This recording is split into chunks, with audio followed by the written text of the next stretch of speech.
Hello, today I'll be reviewing the new album from Slipknot, The End So Far. And this was an album that I was definitely looking forward to. Slipknot was a band that I got into early in my life, and I'm still a fan all these years later, still enjoying their music today. But yeah, this was an album that I did pre-order. I pre-ordered the box set. I'm definitely looking forward to getting that in the mail. Gotta support your artists, so yeah. Let's go ahead and dive into the album. The album starts off with the song Adderall, and yeah, this is one of the more different sounding songs on the album, I'd say. Musically, you could say different for Slipknot, but at the same time still feels like Slipknot. A bit on the more slower side. It's also dark and a bit more melodic. You also get more singing in this song from Corey Taylor, and I'll admit, not one of their strongest album openers, but with saying that, overall still a decent song. I don't see this being one of my favorites on here, but even still with saying that, I still think this is overall a decent song. But next we move to the Dying song, Time to Sing, which at this point is probably my favorite of the singles. This is the one that's probably stuck with me the most out of the singles so far. I mean, it is on the more shorter side. It's like a hair under 3.5 minutes, but I mean, you have the hookiness you want from Slipknot, such as in the chorus, but you also get plenty of heaviness that you expect from Slipknot, such as in the verses or after the second chorus. Overall, a pretty good Slipknot song, I'd say. But then you move to the Chapeltown Rag, and yes, this song is a banger. Definitely get plenty of heaviness, such as in the verses. The verses probably being my favorite thing of the song. I mean, I really dig the riffs in these verses, but I'll be honest, the chorus of the song doesn't really do a whole lot for me. I mean, I wouldn't say that it's bad, but for me, not one of their stronger choruses. But yeah, overall, Chapeltown Rag is a decent song. I do like it, but I wouldn't say that I love it. But next we move to the song Yin, and this was the third single, and when it first dropped, I liked it, but again, didn't really love it. If I remember correctly, I did talk about this song on the channel, so if you want to hear me go deeper into this song, definitely check out my review for Yin after this review. But yeah, the song, it's decent. I mean, when it comes to the verses are a bit slower, a bit darker, also maybe a bit creepy, and then you get to the chorus, which brings back the heaviness, and overall, I like the chorus, don't love it. But yeah, not a whole lot to say about this one. Again, if you want to hear me go deeper into the song, check out my review for Yin. But yeah, I like it, but don't love it. But next we have Hive Mind. And this is a song that might be one of my favorites on here. You get this weird intro with these odd sounds that eventually lead into these dirty, heavy riffs, and eventually the drums come in. You get these crazy drums with the dirty riffs playing over them, and I thought that was pretty cool. But then we get to the verses, which are musically, again, pretty heavy, and the riffs definitely pull you in. But you also have the chorus, which is one of those choruses that you can maybe sing along to, and overall, a decent chorus.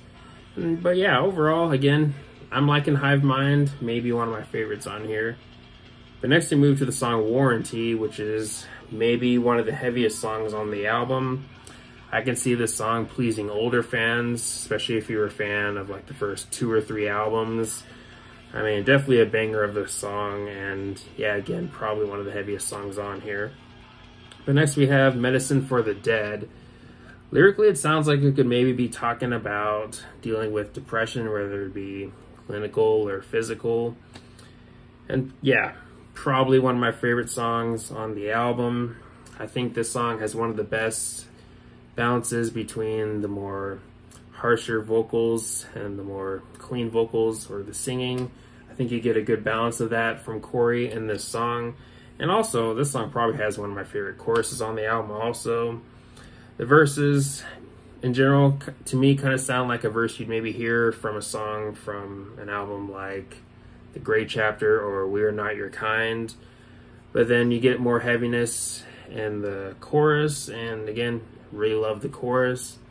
And also around the 4 minutes and 25 seconds mark, you get these groovy, heavy riffs that I really dig, maybe some of my favorite riffs on the album.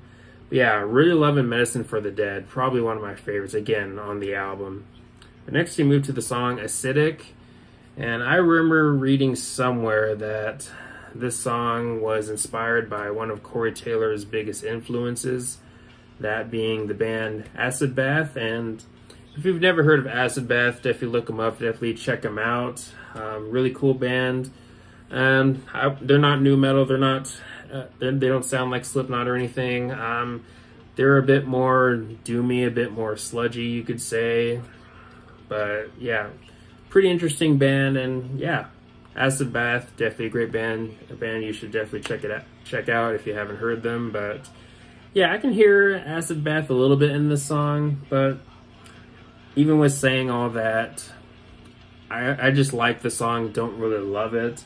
Now, of course, it's still fairly early. My thoughts on the song could change at any time, but overall, still probably not one of my favorites. But again, I do like the song. But then we move to, in my opinion, one of the weaker songs on the album, Heirloom. I hope I pronounced that correctly. Forgive me if I'm wrong, but yeah, the song didn't, in my opinion, didn't really do enough to really stand out in the track list. I mean, it's fine. It just didn't really move me as much as some of the other songs on the album. But again, not a bad song. But then you move to H377. And kind of like with Warranty, the song is through and through a banger, definitely really heavy. And this is another song on the album that I can see pleasing many fans of, especially their older work, especially the first 2 or 3 albums. Definitely another heavy banger on the album. But then you move to Desad, or Desad. I hope I didn't butcher that. Forgive me, but this is another song on the album that might be contender for maybe being one of my favorites on here. I mean, but the guitar work especially really stands out to me in this song, mainly with the verses. I'm really digging the riff work in the verses. Definitely pulls you into the song, but also the chorus. I'm really liking the singing from Corey, and this song might have some of my favorite singing from Corey on the album, actually. Overall, pretty strong song from Slipknot, and I'm definitely curious where this song will rank for some people in the track listing, whether it be one of their favorites or more towards the middle, or one of the weaker songs on the album. But for me, pretty strong Slipknot song, I'd say. And I'm liking it more and more with each listen also. But then move to the final track on the album, Finale. I'll be honest, in my opinion, not one of their stronger album closers, but with saying that, I do like it. And again, it's still early, but so now something that you'll definitely notice with this song is you have this symphonic thing going on, sprinkled throughout the song, such as around the 35 seconds mark. And I think that's kind of an interesting touch to the song, and also interesting to hear in a Slipknot song, having some kind of symphonic element going on. I think overall makes the song stand out in the album, and overall I'd say works in the song. But for the first minute and a half or so, it's on the more slower side, more melodic side, and then things pick up later in the song after that. And yeah, I'm liking this song. Corey's singing again sounds great, and vocally I think he sounds pretty good in this throughout this album. And yeah, those are my general thoughts on the songs. Overall, I'm liking this album. Overall, I think it's pretty good. If I had to guess, I probably like We Are Not Your Kind a little bit more than this, but at the same time, I probably like this album more than Great Chapter, and maybe All Hope Is Gone, but that's a big maybe for me. I'm still thinking about that though, but still, overall, pretty good Slipknot album. One of my favorite albums of the year. That's another thing I'm still thinking about, but if I had to give this album a rating, I'd probably give it either an 8 or an 8.5 out of 10. Currently jumping between those two scores, but overall, another good addition to the Slipknot discography.